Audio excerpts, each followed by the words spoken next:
Good afternoon, everyone. My name is Sir Jude, and here's the video lecture for our discussion this morning about theories of evolution. We started this session by piggybacking our lesson yesterday, which was part one, evidences of evolution. So remember, we have three. First is fossils, second is comparative anatomy, and third is genetic information. When we tackled fossils, we also delved into the geologic time scale as well as relative dating. So to answer our first question, in what eon, era, period, and epoch do we currently live right now in 2025? No, that means we look into the topmost part of the geologic time scale. That means,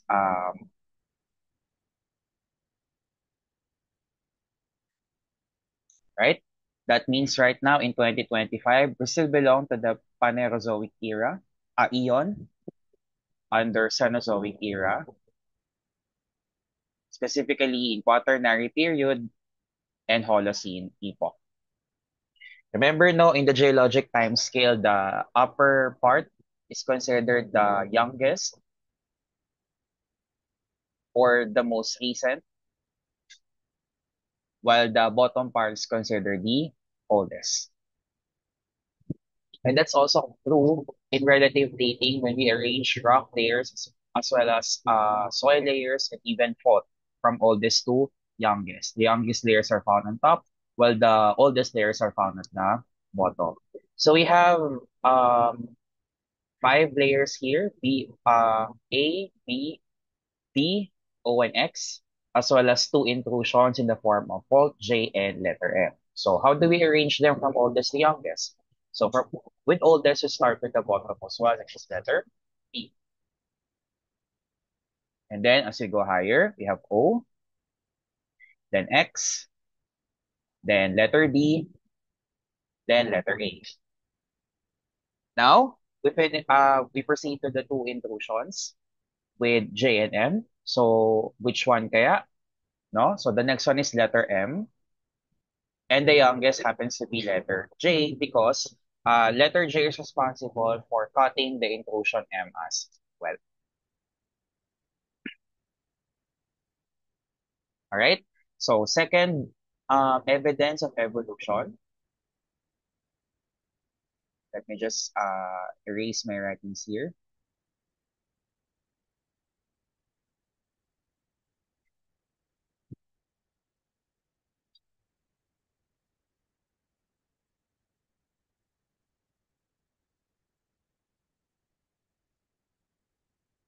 Ayan. So the second evidence of evolution is comparative anatomy.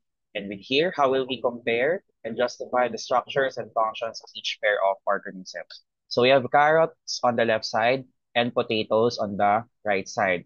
We know that carrots are modified roots.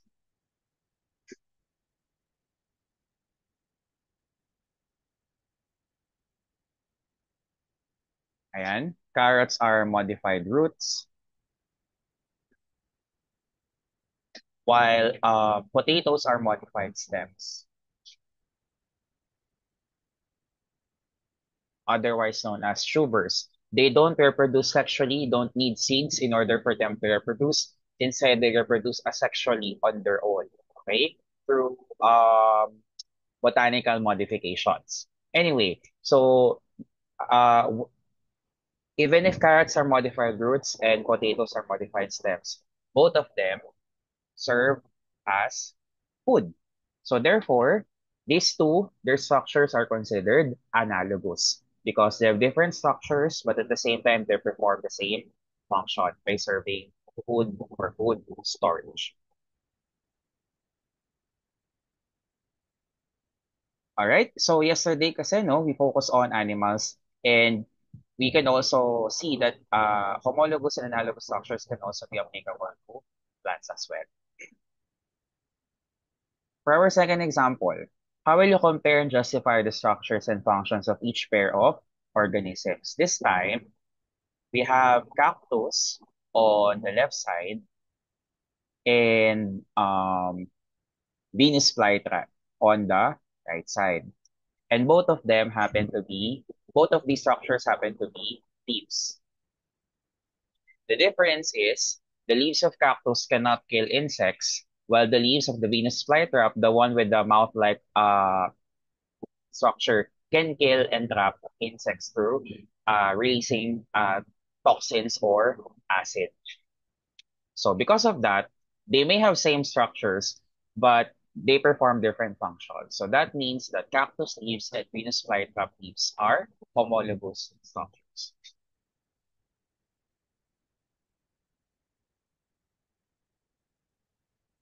Ayan. All right. So after recapping fossils and comparative anatomy, let's now proceed to the main meat of our discussion this morning, which was evolution part 2, theories of evolution. So using our background GIF now, we have two giraffes fighting, no? And the special feature about their giraffes is that they possess or they have very long necks. So you might be wondering or curious, no, why do giraffes have long necks? And we have um two stories to back up this question. Okay? So I asked you to rearrange the events depicting the evolution of giraffes' long necks as part of our first story. And this is how we arrange the following events, no? So long ago, the ancestor giraffes had short necks. These ancestor giraffes with short necks elongated their necks, and they pass on the trait of having long necks to their offspring. So first question regarding this story is, who were the ancestors of long-necked giraffes? So sino nga ba yung ninuno ng long-necked giraffes? According to the first statement, the ancestor giraffes are short-necked giraffes. Number two, why did the giraffes' necks elongate? So remember that giraffes are mostly herbivores. They eat plants or other bushy food. No, it can be leaves from the trees or even grasses below them. So therefore, the ancestor giraffes elongated their necks in order to reach food above and below them. So the second question actually is backed up by what we call the theory of need. Organisms change because they need to. Now, number three, how did the giraffe's necks elongate? So, the giraffe's necks elongate, we assume, by stretching them. And because early giraffes stretch their necks, that follows a second theory called theory of use and disuse, wherein used organs appear or stay, or in this case, elongate, while unused organs disappear or become non-functional. Just like, for example, our human appendix. So before, no, just a segue, no, aside from the giraffe story, our appendix was useful because during the during the early days of human beings, we used to consume tree bark and even raw tree branches. And the appendix help us digest raw tree bark and branches. But of course, no, our food tastes evolved to the point na hindi na tayo kumakain ng uh, raw tree bark and branches, no? We resorted to cooking. That's why ultimately our appendix uh, have shrunk to the point that they become non-functional. So going back to the giraffe story, because they elongated their necks, no? Therefore, it follows the theory of use specifically.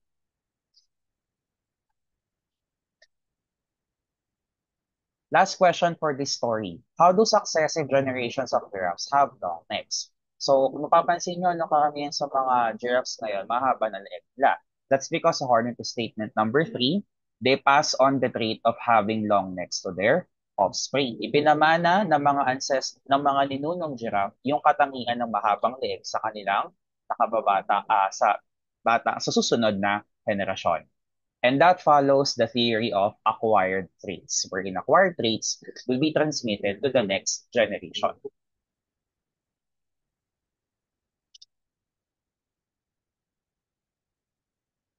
All right, so this is the first story answering why giraffes have long necks. So let's recap all the theories that were tackled. So organisms change because they need to. This is theory of need. Used organs appear or stay, while unused organs disappear or become non-functional. This is theory of use and misuse. Acquired traits will be transmitted to the next generation. This is theory of acquired traits. And this entire story is conceptualized by none other than Jean-Baptiste Lamarck.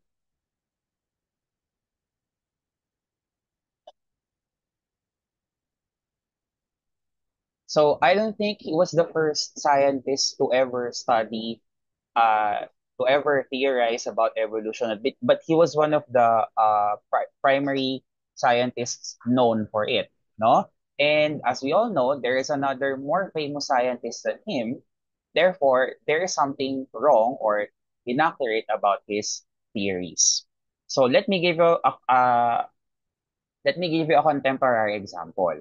So you know that when you watch I don't know, whatever in social media, see a lot of women, specifically either from Korea or China or Thailand, or Japan even, wherein they have this extreme and kind of exaggerated beauty standards wherein they apply tons of makeup in their face and not just makeup but even tissue paper. I know that some of them are fake and probably for clout purposes, no. But we can't deny that there are some countries wherein they set unrealistic beauty expectations for women. So let's say for example, we're not judging them, ha. We're just using them as an example. So let's say, for example, there's this woman who finds herself ugly or unconventionally attractive. Then she underwent plastic surgery to become conventionally attractive. So she thinks that the society or the people finds her beautiful now. No? So she can fit to their expectations. And then her offspring inherited their new facial features. So is it possible for her new face to be transmitted to her offspring by virtue of theory of acquired traits? So obviously not. Hindi porket may binago sa body, no, or sa trait ni parent, automatically matatransfer iyon sa kanyang offspring. And this is why Lamarck's version or rather theory of evolution is considered inaccurate by virtue of inaccuracy when it comes to the theory of acquired traits. Okay? I'm not saying that his entire concept was trash. I'm just saying that he failed to explain, no, some traits that parents cannot pass to their offspring. It may work for some giraffes, but it may not work for other organisms. And because of that, there's another scientist who were able to come up with another story answering why giraffes had long necks. And here's the version of his story. So when we arrange the events in the second story depicting the evolution of giraffes' long necks, here's our sequence. So first, long ago, short and long neck giraffes coexisted. So kanina, no, short neck giraffes lang yung nag-exist daw noon. Ngayon, magkasama yung short and long neck giraffes. Pangalawa, they competed for food, territories, and meat. And pangatlo, long neck giraffes survived and have dominated their species. Okay? So first question, who were the ancestors of long neck giraffes? In this story, the ancestors of long neck giraffes are short and long neck giraffes. Therefore, in the first part of the story, variation was already present, wherein no two organisms are the same. Then, second question, um, who could easily access the food above and below them? So, we have short-necked giraffes and long-necked giraffes coexisting before, and the ones who can easily access the food above and below them will be the long-necked giraffes. Therefore, they are the ones who can better adapt to their environment. That means the environment is suitable and favorable for them. That means that in the second part of the story, no, that's governed by what we call adaptation, wherein organisms better suited to their environment survive and even thrive. Now, of course, our natural resources are limited. So for question number three, if there are scarcity and shortage of resources, will they share or will they fight? So obviously, they will fight, no? In the animal kingdom, there is no such thing as personalan. Walang personalan sa kanila. It's kill or be killed. Okay? So they will fight, they will compete with each other for food, territories, and meats as uh, explicitly seen in the second sentence of this story. So therefore, competition will be inevitable. So competition refers to the struggle for existence.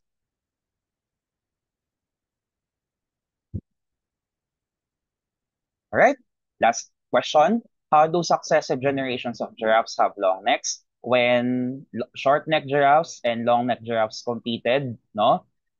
Obviously, mananalo ang long neck giraffes. They survive and have dominated their species. And this is what we call, because they're the ones who won, survived, dominated, and thrived. Call it this phenomenon, natural selection or survival of the fittest. In the animal kingdom, the strongest, the mightiest, the biggest will almost always prevail over the weak ones. So the next story answering this story answering the origins of long necks of giraffes is harsher compared to Lamarck's story, but this is how it happens really in the animal kingdom. As I mentioned a while ago, walang personalan, it's kill or be killed. All right? Ayan. So, because this story has a bias towards stronger organisms, let's talk about the quote-unquote weak organisms. For animals who do not have the greatest offense or defense, how have they managed to thrive? So, sino ba itong mga animals na hindi malakas ang kanilang opensa at saka depensa? So, for example, we have rabbits or bunnies. Mag-away sila ng aso, hindi lalaban yung bunnies, aalis lang sila. Kalmutin ng pusa, walang panlaban yung bunnies. Okay, kagatin ng ahas, patay kagad ang mga bunnies or ang rabbits. Another example, fishes. Tanggalin mo sa tubig, patay kagad. Dead. Another example is insects. Sprayan mo lang ng insecticide, patay na kagad. Tapakan mo lang ng slippers mo, patay mo na agad. Patay na agad. But how is it that despite the quote-unquote weak nature of these organisms, how are they able or how have they been able to survive and even thrive? No? So this is where overproduction comes into the picture or the production of large number of offspring. Animals do not have intellect, but they were able to survive by virtue of having multiple offspring. Okay? So, kumbaga, hindi nila kaya makipaglaban towards the stronger or the mightier predators, no? So, ang gagawin na lang nila is, para hindi sila maging extinct, magpaparami na lang sila. Kaya, pag nangitlog, kaya you always see bunnies humping with each other or ang mga fishes and even ang mga insects, kapag nangitlog, multiple, marami.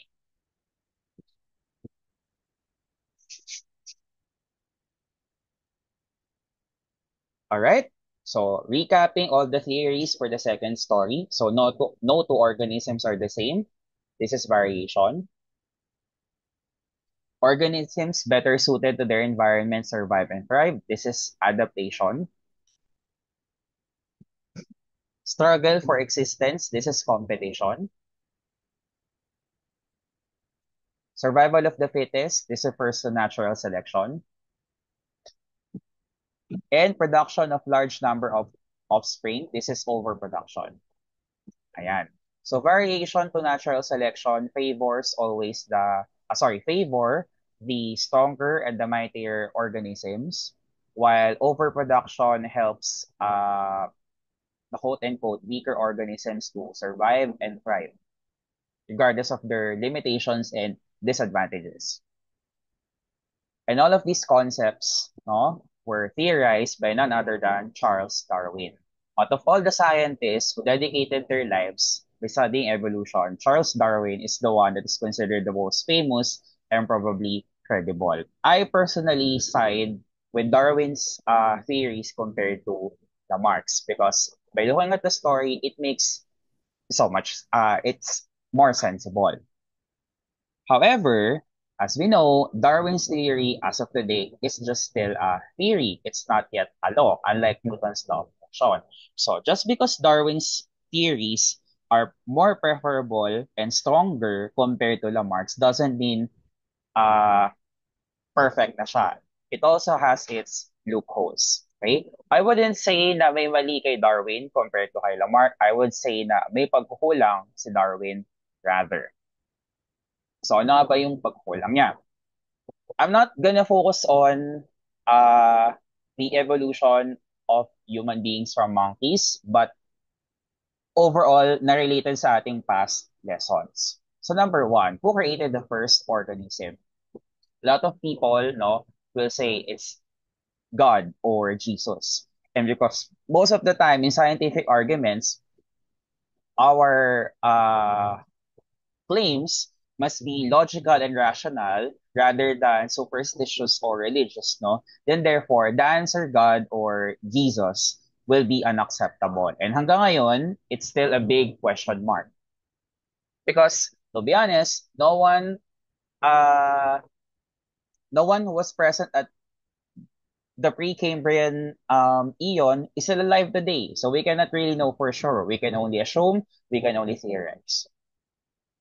Number two, where did DNA come from? Again, most of people, pag wala nang maisip, ang isasagot na kaagad si God or Jesus, which is, I can understand because there are some things in the world, there are some questions in the world that we cannot have definitive answer or proof, no? If we're looking for a logical or a rational or analytical explanation. But then again, that is